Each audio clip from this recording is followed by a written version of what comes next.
We got to the show. We're in the dressing room. There's a table set up, and it was like lined up like a supermarket, like Coke, 7-Up, iced tea, Nerds, chocolate bars. It was like, wow. It was like a dentist going crazy. Things went wrong at a lot of shows, like with the lights. That happened at a lot of shows. But you never let on, and you kind of problem solve it during the show. And sometimes you get it fixed and sometimes you don't, but you never let the audience know. Hey everyone, welcome back to the Pin&Peeks channel. I'm Angela. And I'm Deborah, and we are back to continue our conversation with Scott Jackson. So last week we talked about your DJ career, and this week we want to talk about how you manage bands and artists. Okay, sounds good.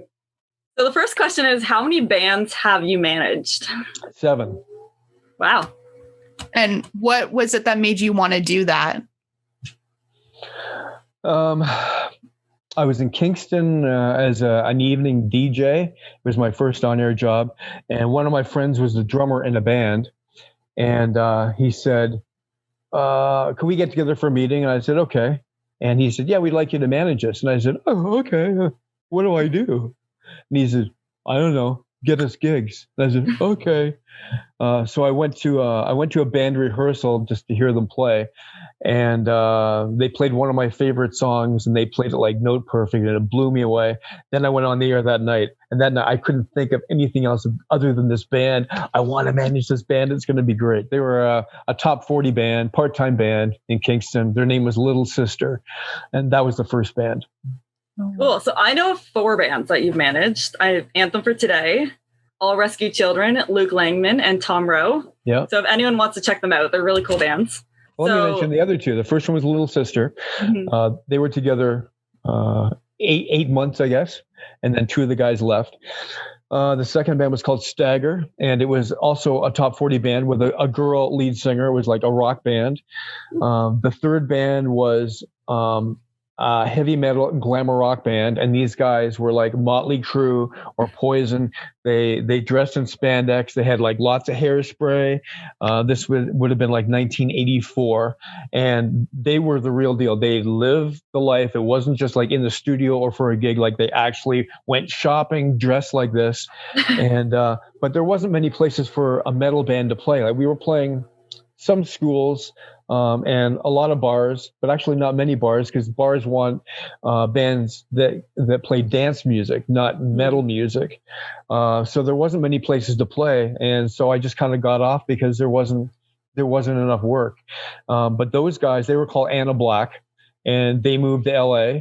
And they played some of the famous nightclubs in Los Angeles. They played like the Whiskey A Go-Go, where David Bowie and the Doors played. And I've lost touch with them, but I know they were down there, and that was pretty cool. That would have been a dream come true for them. Mm-hmm. So switching to Anthem for Today is such a difference. What's that? Switching to Anthem for Today and All Rescue Children is such a different. Well, after the third band, which I said was 1984, I said I would never manage a band again, because the 2 things that I think a good manager has, one is a lot of contacts. And I was just a DJ. I didn't know a lot of business people. I thought I knew a lot of people, but really a lot of people knew me, but I didn't have a lot of contacts.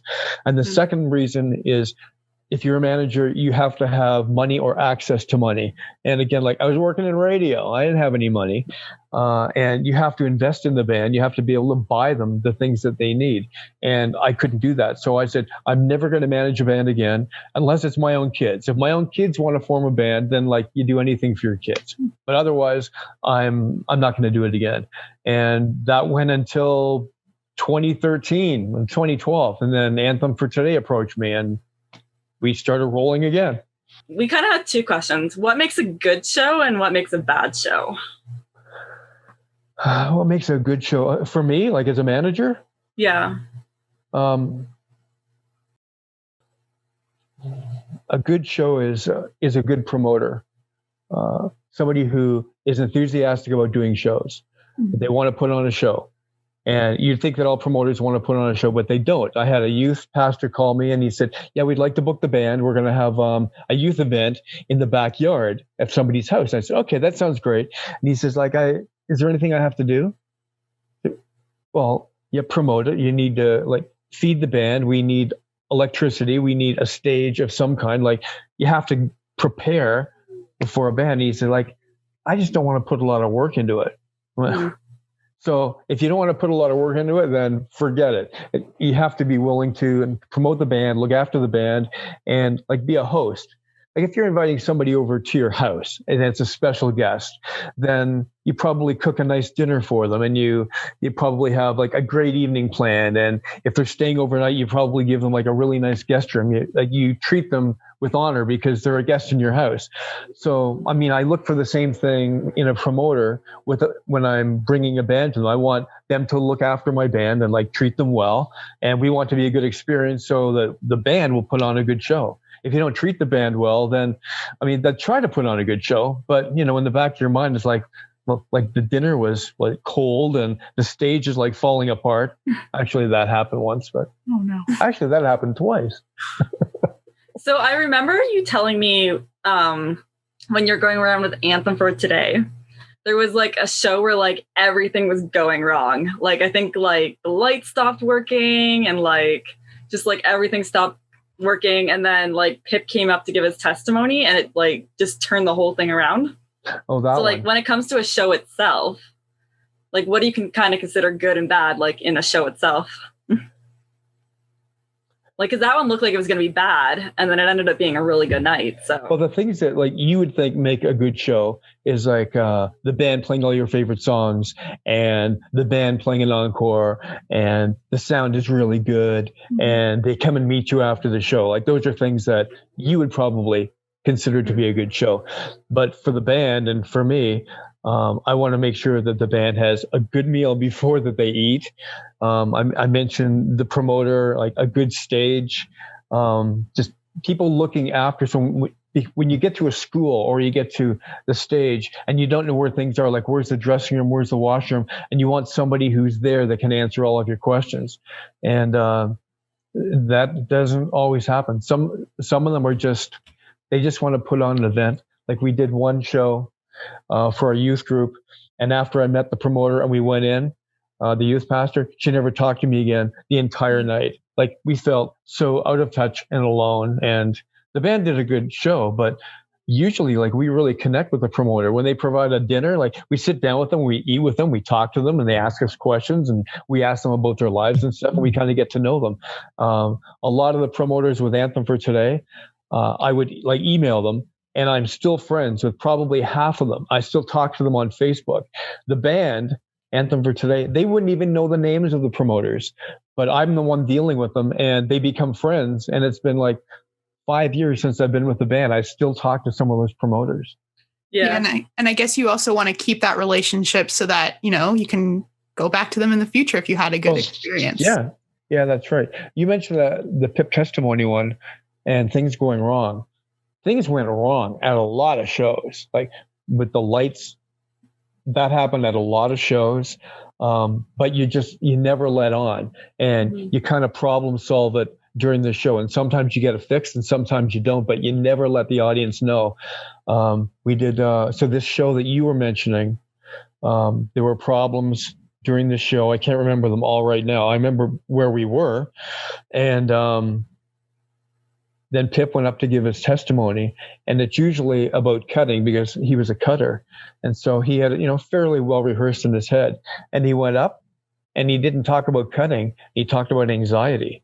And I'm looking at the sound guy and I said, what's he doing?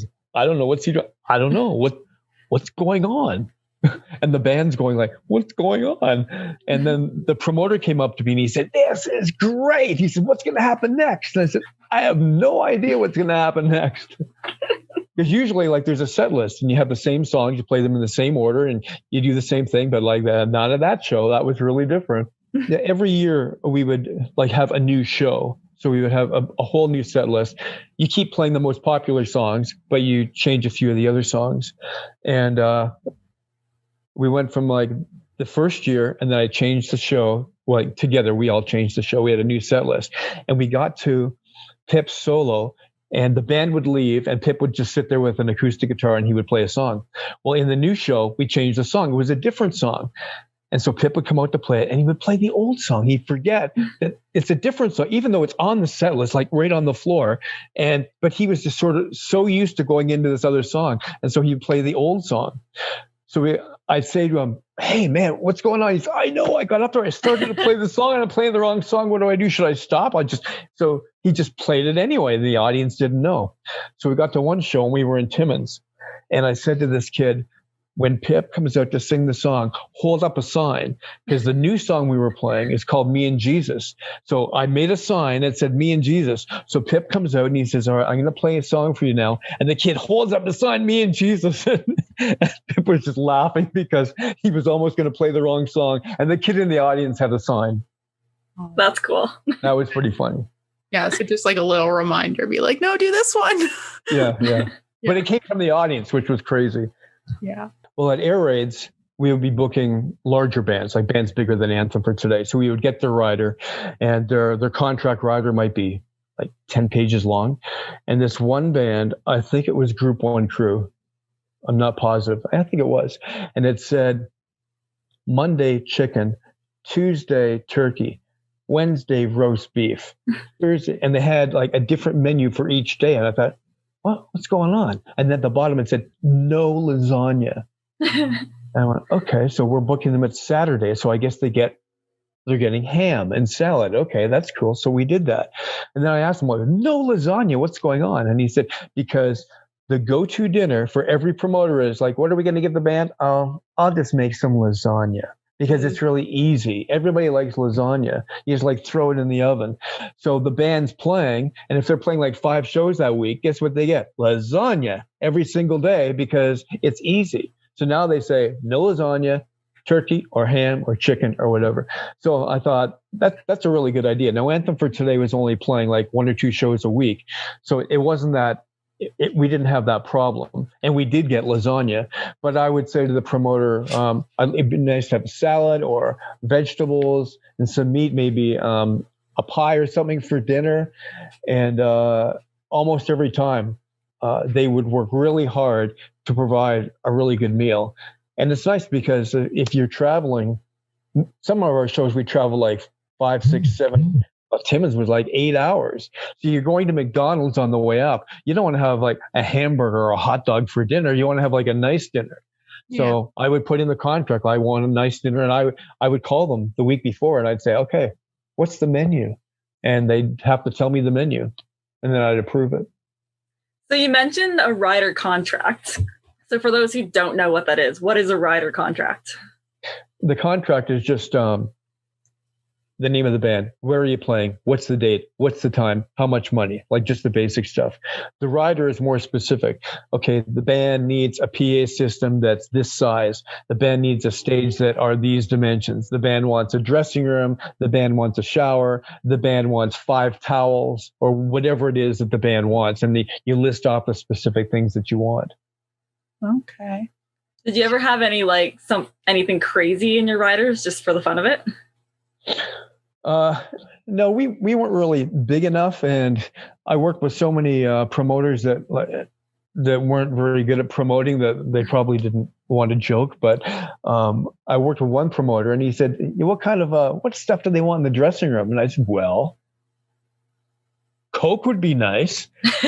He said, "Anything else?" And I said, "Well, yeah, here are the favorites. Like he likes root beer, he likes iced tea." And he said, "Okay." And he was writing it all down. He said, "How about junk food?" And I said, "Well, he likes Nerds and he likes Jersey milk." We got to the show. We're in the dressing room. There's a table set up, and it was like lined up like a supermarket, like Coke, 7-Up, iced tea, Nerds, chocolate bars. It was like, wow. It was like a dentist going crazy, and the band was like, and they devoured it. They were just loving all that sugar, and they put on a show, and it was really good. But like that promoter, he really got it. He just wanted the band to be happy, and I said that you provided the best dressing room that we've ever had. Yeah. And I guess it's probably like those things, because it's just like, then they just are showing that they care and, they want That's you to do well, which is really nice. Yeah. Yeah. It feels like they're rooting for you. They're helping you to have a good show. Yeah. We did one show. It was up in it was in Kirkland Lake at a camp. And a week before, I was talking to the promoter, and she says, I'm looking at your rider, and it says you want chicken or you want ham. And I said, yeah, like we're going to eat at McDonald's in the afternoon. We want something nice before the show. And she said, we were going to serve hot dogs. I said, no, we're not having hot dogs. And she said, oh, okay, well, I'll try. I've never done this before. And so I used the line that I just told you. If you're having a special guest to your house, like you're not going to feed them hot dogs. You're going to feed them like something nice. You're going to prepare like a really nice meal. Well, we're your guests.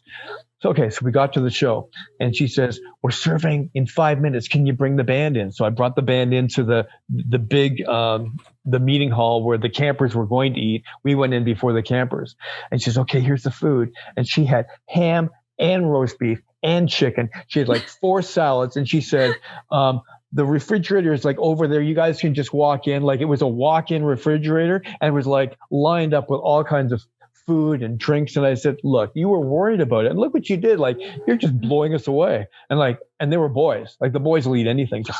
And then usually they ate everything. They went on stage like probably a little better than hot dogs. But like she was afraid that she was going to let us down, and she was amazing. That was a great show. So what I'm hearing is like if you're ever a youth group leader or whatever, and you're bringing a band, give them like something solid to eat, and then like fill their dressing room full of candy. Yeah, that's right. I even put in the contract after the show, I want a post-show pizza. I want one pizza, like a 10-slice pizza. And as we're breaking it down, we could just like go grab a slice. Mm-hmm. And almost everybody did that. I went to one show and I said to the promoter, the show's over in 15 minutes. Have you got the pizza order? And he says, yeah, we're not doing that. I went, right. Here's your money. No pizza. And that was the only time that happened. Life does that at their events too. Like there's always pizza at the end of the... Well, you can't go wrong with pizza. No.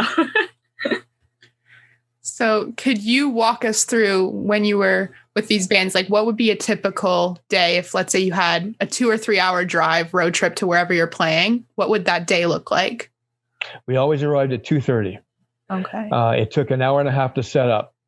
So by 4 o'clock, everything was set up, and we would do a sound check from like 4 until 5 o'clock.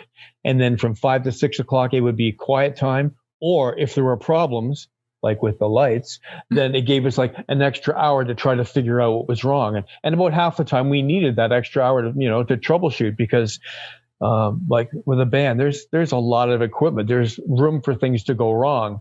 So you need that extra time. But like, I never wanted to be rushed. I never wanted to be known as the guy that was late for a show. We were never, ever late for a show. We always got there early, and we were able to problem solve almost all of the problems.